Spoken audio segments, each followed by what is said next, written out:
Esports.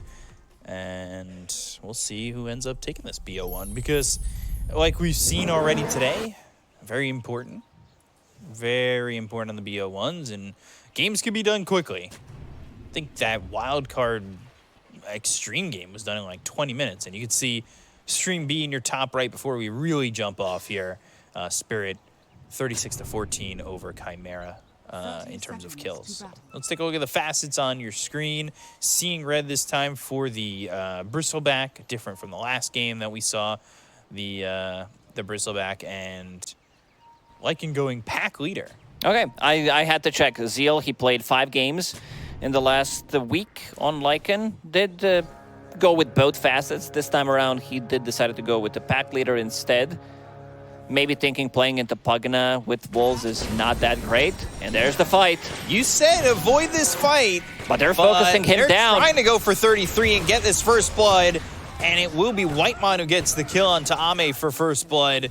And then traded Bobica for 33. But the illusory orb, the Wolves are there. Emo's got a kill on a Whitemon. And that will end up being a second for Yakult'S brothers. Oh, not too bad of a start. Even though Tundra is the one who got the first blood, 33 didn't get too much out of it. If he got the first blood, I think it would be worth it for them. Extra first blood gold, death toll. They would be in a lead even though they lost 2 heroes compared to 1. Sunstrike from BZM to secure that range creep. It's the most expensive spell you can use to secure the range creep. 175 mana, but it's definitely worth it. Tianming eating that early damage coming in from 33. Tianming knows the matchup. You can see that he already bought Healing Salve immediately, knowing that he's going to drop relatively low. Bobica and Zeal pulling the lane slightly back, so that's going to be good. It's going to mess up with the creep equilibrium. Their lane is not the strongest. Lycan doesn't provide you with much at these early stages before he gets the shapeshift, and immediately Saksa, Battery Assault on the Ame, but the damage on a Saksa all of a sudden, but the Soul Assumption and Saksa will kill off Ame. That's his second death already as Saksa ends up being traded by this Bat Rider. This is just pressure onto Ame early on. Not fun to deal with. And then we take a look over mid again, 7-0 to the 5-3 of BZM. And I got a question for you, and I feel like I ask you this every time we talk about Emo. Do you remember, I've asked you a bunch, what his old nickname was? I don't. I'll ask you again later in the tournament as well, but it was Half. Oh, yeah. Yeah. I just know him by Emo. That's his really old nickname. Yeah. A long time ago, back in the day. Which is always a Wednesday. BZM, Emo. It should be a fun matchup. I mean, these are two pretty proficient guys over mid, and right now, at least compared to the previous game, it's quite even. And again, bottom there, just trying to put the pressure on the Battery Assault with the Soul Assumption and the Cogs, but don't get a kill that time, actually. They do stay alive. So take a look top for the first time. Doraccio on this Templar Assassin. Seeing more and more of this TA. Still has all the strengths that it had when it was previously popular in the safe lane. Yeah, he should not struggle in this lane playing. I don't think he should die. And speaking of dying, Tianming, if he gets caught inside of those cogs, this is such a killer lane for them. 33 keeps spamming it. Ame wants to buy Raindrop, but he doesn't seem to have enough gold. Something's being delivered on the courier, but it's definitely not Raindrop. We're only 3 minutes in.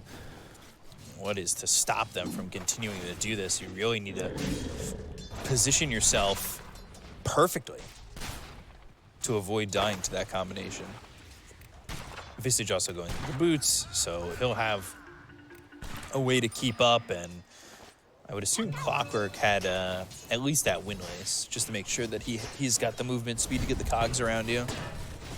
So again, Battery Assault, Soul Assumption, Ame moving forward. The Blood Grenade even committed to this. They're trying to get the damage onto 33. Ame's gonna go. He's gonna go, and they are gonna get the kill. It's actually Tianming who gets credit for that one as Saksa goes across the water bridge.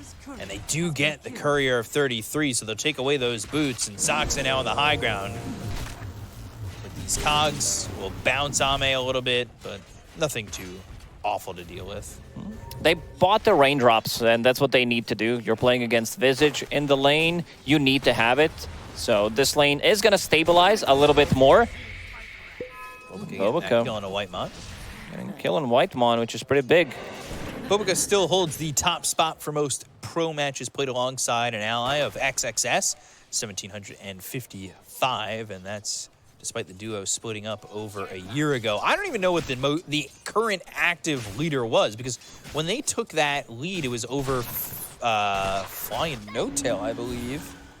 And I think you're right.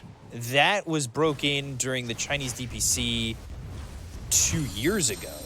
And I don't know of an active duo that would realistically be close. Another blast on a Bobica. And Sunstrike on the mark. BZM gonna get the kill there onto the Muerta. A little bit of extra help coming out from BZM securing the kills. They're never gonna lack burst damage on side of Tundra. You have Visage, you have TA Invoker, so the damage is gonna be there. They have also mixed damage, physical and magical. They have tower damage coming from the Invoker, Alacrity, TA with Deso. So this type of a lineup really scales well, and it's also a type of a lineup that if they get a relatively good lead, can turn that into first Roche between 15 and 20. Bobica making a move, but look at positioning from that summon from Invoker. Oh, Ame dead again, by the way. BZM. They're gonna go. They've got the ice wall down, the dead shot. They don't have level 6 on Emo, so no Dream Coil to commit to this. The Waning Rift, the silence onto both. They'll get the kill on a BZM, and now he's got the Dream Coil thanks to the kill. And Emo, he is gonna get 2 kills here and be able to jaunt away from the tower, survive Pugna TPing over, but it's not gonna matter. Emo already got what he came for. Raindrop has been delivered to BZM, but slightly late when he already tanked the spell, so he managed to reduce some of that damage coming out from Illusory Orb. I think maybe that fight could have been slightly different, but at least they're getting something from it. And we also did not see the kill on Ame that did happen like a minute ago, so they're still putting a lot of pressure on Ame. He is farming well, top 3 right now, but Died 3 times. he did. So despite those deaths, he is still farming, like you said, pretty well. Zeal, his lane's gonna be opening up. We'll see how long Bobica's gonna sit here. If they want to leave Zeal by himself. And again, now Nether Blast, Ame eating that damage, Soul Assumption. And I think Ame kind of knows the deal. He's dead already, Sunstrike unneeded. And they're going mid again. They've got the Firefly on top of BZM. They'll get the kill to the Invoker as they lose Ame for a 4th time in this game.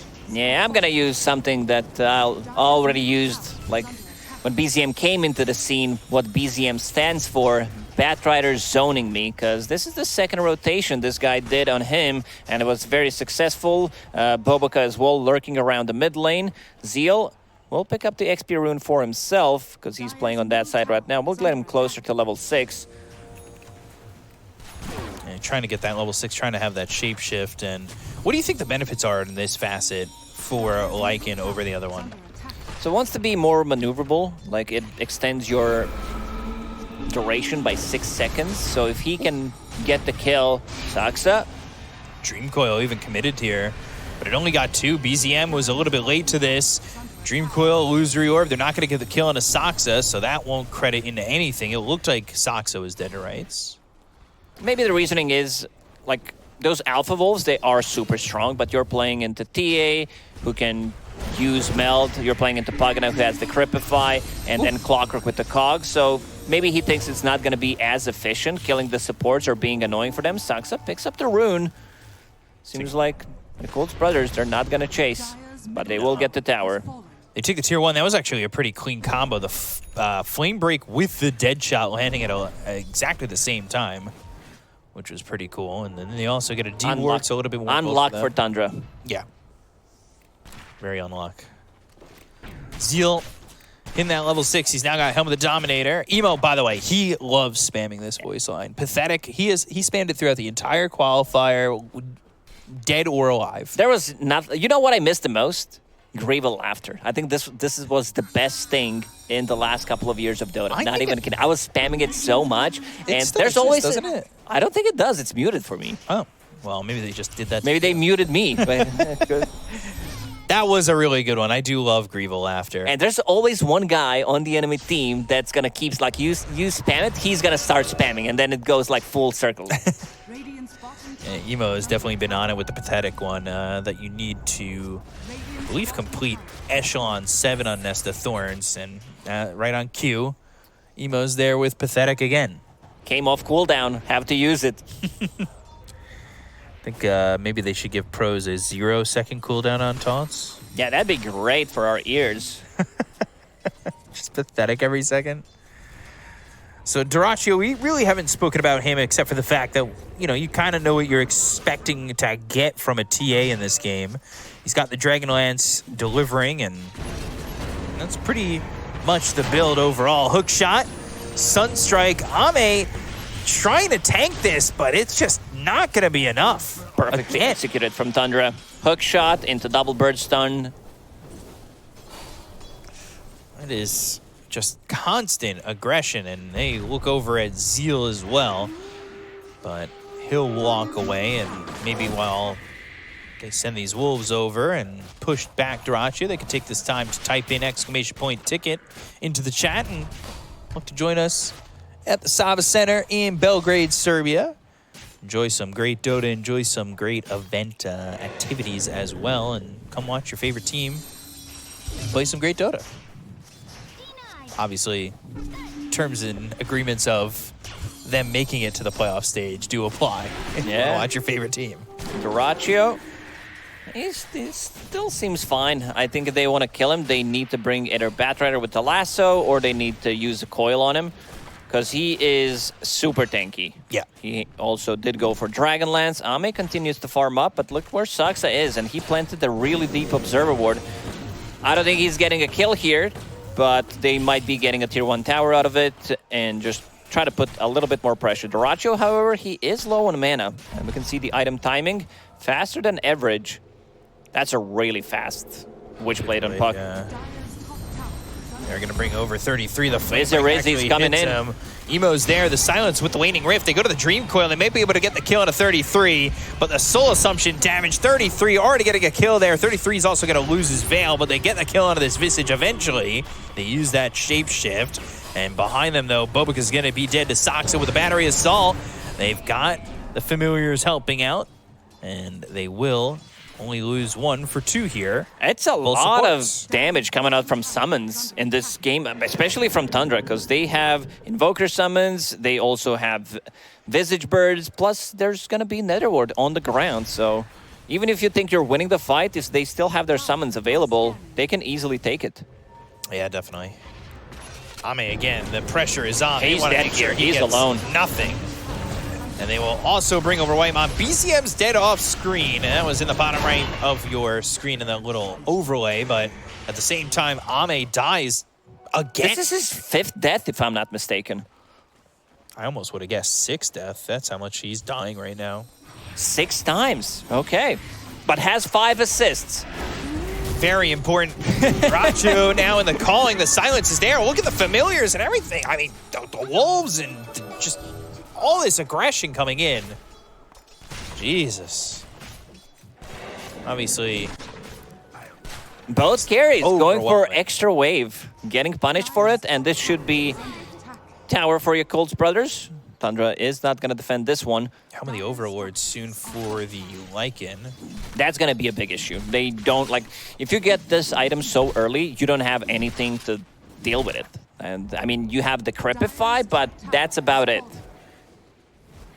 BZM, he is struggling a little bit. Those rotations that they did early on cost him quite a bit. Big difference. Emo staying 3.3k ahead of him. Wow. That's basically a full item. Oh, yeah. And it's just going to be Mage Slayer first for this Invoker, so I don't really... It doesn't feel like even that item is going to make him feel up to par with Emo. But that being said, they had the calling for a second, and that gives an opportunity for Emo to kind of turn and be a little bit healthier.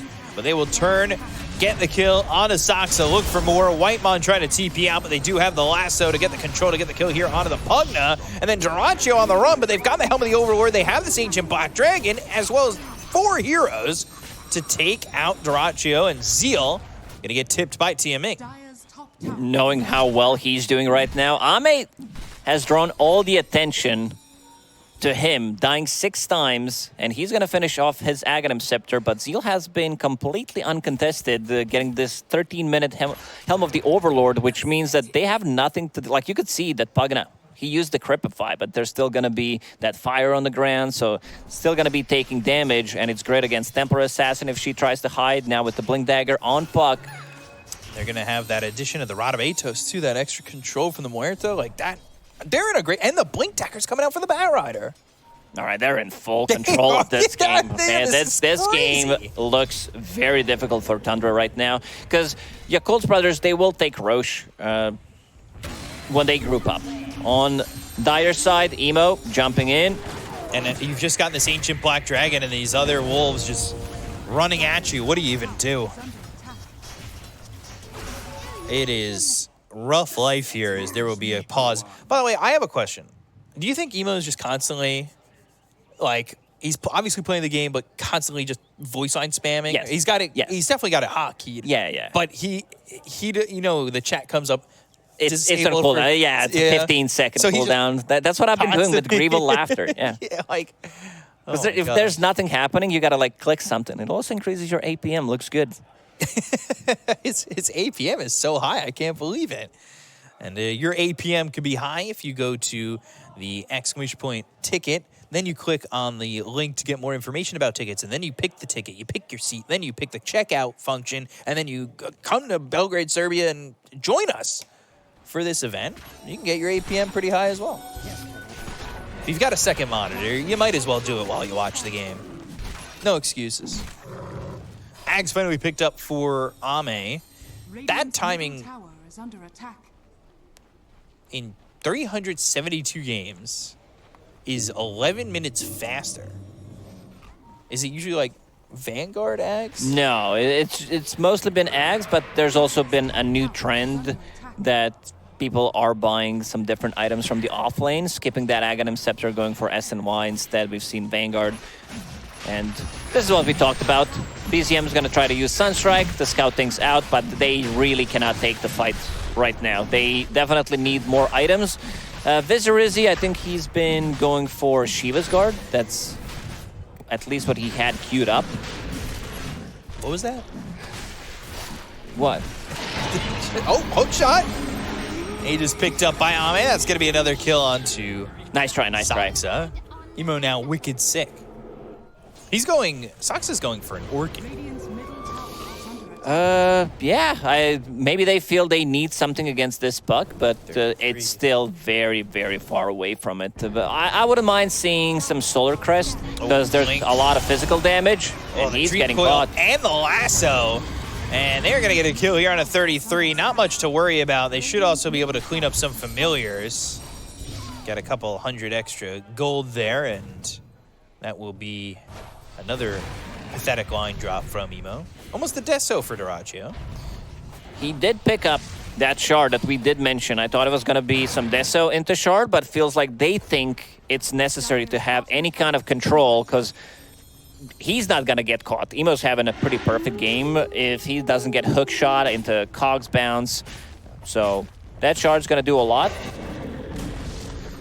Seems like Lucan, Mr. Luca, did not appear out of nowhere. Yeah, Zeal has played on this hero 5 matches over the last 8 days, winning the last 3 in under 30 minutes. Definitely one of the heroes that they talked about when this guy was coming into the scene was this Lycan, the Brewmaster, these kind of... Yeah, when he was playing for LGD, his hero pool was pretty limited. I think that was one of the reasons why he got removed, because when you're playing against Zhao 8, you need to be able to play the heroes that he does pick. And at the time, he had hero puddle, hero drop, pretty much, where he was playing most of the time just Nature's Prophet, Brewmaster, and there was like one more hero. Yeah. They really had him on a tight-knit group of heroes that weren't exactly his pool or puddle. But right now, looking good on this Like It. The calling into the lasso, the silence being a big issue, and another kill here on a BZM, and another pathetic line drop there for Emo. And with this shapeshift, with this extra damage, they will look to get the tier 2 tower over mid. Saksa and the rest of the team are here to maybe defend. They can lead with a hook shot, but a good dead shot stops Saksa from setting himself for a moment. Need to be careful if you are Tundra, fighting into a team that is 10,000 net worth ahead of you. And look where Ame is right now. He's second on net worth, even though he had 6 deaths, but he didn't die in a really long time. Emo completely destroying this game. They also picked up the gem, something that Chinese teams love to do when things are going well for them, where they get the full control. You're also playing against Templar Assassin, so you want to see those traps. BZM, you did mention his item build, which has no progression whatsoever. Mage Slayer, it's a nice pickup when you're playing into Puck, when you're playing into Batrider. Bristleback as well, reducing his damage, spell damage coming out from Quills. But yeah, we really have not seen him do much other than using the Sunstrike on Cogs. You mentioned that Ame hadn't died in a really long time, but then I thought to myself, I was like, oh, is this a... Oh, sorry, I mean to bring this up right at this exact moment, Ame. But I say that, and they turn this around and blow up Tachio. Okay. Sox also did. I mean, I saw them smoke previously, and they had just missed each other by the mid lane, and then he came over to the triangle to try and farm, and then they were going to go for him again, but he blew up Dyrachyo in a heartbeat. This is not the hero that they wanted to find. That was pretty absurd there, as they are going to get another kill onto Whitemon. And remember, if you guys do enjoy what you're seeing on the screen, challenge some pro players and follow on all the socials. That's !F in the chat, and you can follow us on YouTube, on Twitter, on Twitch, on Instagram. Get a little bit of a behind-the-scenes look. Meanwhile, they are looking to get this Tormentor. But Ame...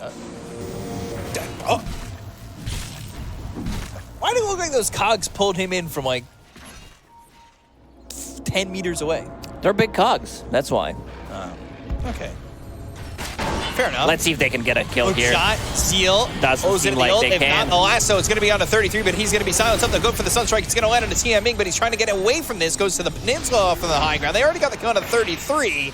They'll find what is this, themselves geography lesson? And Whitemon, he is going to try and life drain, but ends up dead. They've got the silence on a BZM. They'll chase him up on the high ground and get another kill there too. Peninsula, it says mid-cast. Yeah, I know what Peninsula is. It's just like, yeah, he's stuck on Peninsula, guys. Where is he? 45 degrees to the left, and they're going to steal enemy Tormentor, steal enemy XP Rune. It does not get worse than this. This is just a disaster for Tundra. They have the full control of the map. They lost every single tier 2 tower. They lost Tormentor. They lost Roche. This is also the lineup that wants to be able to have Roche on their side. You have Templar Assassin, so you want to get the ball rolling. And you can see Emo also itemizing against that silence. He also saw Clockwork buying his, at least part of that Orchid, so wants to have something to remove it. For a while now. Yeah, he still needs Cornucopia. Yeah, he needs that, and the fans in chat need Cornucopium on this one, as they are up about 20,000 net worth on Yakult'S brothers. They've got the cogs, but the flame break, the TP attempt, and TMing not even needing the lasso, which was on cooldown, didn't even have the mana for, drops the GG branch tree, and they will get another kill on Asaxa thanks to the Dream Coil from Emo. This has just been a very one-sided affair so far, and coming into it, we talked about how strong Tundra have looked, and I think that there has been a lot of doubt outside on how well these Chinese teams can play with how inconsistent their performances have been in the past and the way that the players and teams have been split, but there's still some strength left. If this is how Emo is going to play throughout the whole tournament without doing any fancy shit, I think this team is going to do really well. Definitely, I could see that. Where he's not overextending himself, where he's not putting himself in those bad positions. This is just like pretty standard, normal stuff coming out from Emo. And BTN dying again. Yeah, seems like they're ready to potentially close it out.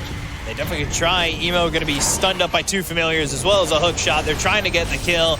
Ame standing his ground and down to about a little bit under half health, but he's fine. 40% is still alive. They haven't lost anything there, and didn't lose anything more on Tundra either.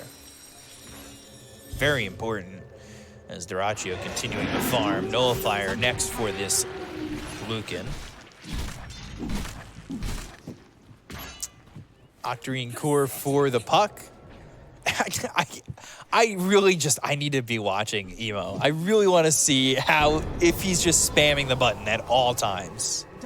I think Emo is the one that actually, it's stuck in my head that when I was checking some stats back when he was like playing, because we didn't see him for a long time, that he had one of the highest APMs. So might have come to that actually. Wow. They're gonna look towards the I checked some of the weirdest stats. Yeah, that's an interesting. Where are you pulling that from? I can't say, but this guy's got a secret source. yeah. And when I was checking the map pings, it was always nightfall. Like this guy loves the ping. Who's got these stats? I need to know. Stats are out there. You just have to find it. Okay. I'm gonna actually make you sound really smart. You probably meticulously went through every game and counted the stats. Yeah, sure. Oh, okay. Well. No, I like to play Dota. I don't have much free time. BZM, TPing back home, not going after the extra creep wave, which has hurt others at times. I think a trap was popped on Emo. He was silenced for a moment. Roche going to be available again in just a moment. So you can see Aegis banner on this second drop. Oh, TMing. Not going to quite get there on that one. And then I believe the Orchid is finally completed on clock. Yeah, right. He needs cornucopia. He needs another 700 gold. I saw You saw the recipe. He's doing like, cuckoo. Surely we're not just buying recipes here, right? I guess we are. Boba I thought that would be enough time to get the cornucopia. He's cutting out Roche. That's second Roche. Even though Tundra knows the Roche timer because of Templar Assassin's third eye innate ability, there's nothing they can do about it. Again, they can't take this Roche fight. Not easy to go up there and fight into this. And Sunstrike to try and get that maybe last shot Slightly on it. off the mark. Yeah, not going to be able to get it. So that is unfortunate there for the side of Tundra. But on your screen you can see exclamation point ticket come watch as first to witness Yatoro's return to the big stage. Could be. Make it all the way to the playoffs. They already got their first win. They won their matchup that just finished a moment ago on the B stream. So you could see them come back in and play in front of a crowd once more. And there's your Orchid. Finally. Plus also an item, second item on an Invoker. Through Lasso on a BZM. They've got the Dream Coil. They'll get the kill onto the Invoker. They'll look over at 33. This Visage not long for this world, but will turn to stone for a moment. They'll have Zeal on the Whitemon. They'll get the kill there onto the Pugna. They'll chase and continue with the Waning Rift, the damage, and the kill onto 33. It feels like this game has been over for a really long time. Yeah. But Yakult'S brothers, they want to be able to close it out. It's also BO1, so they do not want to risk anything. And now Ame, with Aegis, is going to go for the high ground. Going to go for the tier 3 tower in the bottom lane as well. Pull the creeps so that lane pushes in. And Tundra, they have one more fight, but they just don't have enough damage to munch through all this tankiness. Emo having a perfect game, not dying a single time. Definitely not trying to throw this one away. And I think, truthfully, with the loss to Tidebound when they had a 40,000 net worth lead and blew that, I think that was a good lesson to learn before coming into this tournament, knowing just finish the game. It's a healthy lesson and a healthy amount of damage on that top set of racks to clean that up. Silver Edge completed on Dyrachyo, but this game is just way too much net worth on their side. Two sides of barracks already gone. They're going to push in through the bottom. Dyrachyo. Let's see. Break. They're not going to go for it. Because behind them is this puck. Deadshot hits a familiar. They're up on the high ground. They'll swipe this Wisdom Rune. And let's see if they'll try it for the high ground. Everything available for them. They've got Dream Coil. They have the Shapeshift. They'll just send Ame up there. Obviously has to be a little bit weary of the break. But Emo is not even really caring too much. He is jumping out of the back lines with the Waning Rift. They'll look over at Ame for a second. But he's really able to just soak all this damage. And then they come over to the side and find themselves Sox. So they get the Cone of the Clockwork. He's dead for 30 seconds. No buyback. And 33, blinking from TM8. No lasso used just yet. Dream Coil going to be placed on 3 of these heroes. They've got the lasso. Finally, they get the Cone of BZM. They're going to clean up the rest. Tarachio's dead. GG is called. And Yakult'S brothers will take this game and move on to the 1-0 bracket of the Swiss stage. What a dominating performance in this game number 1. Yakult'S brothers, after having 0-6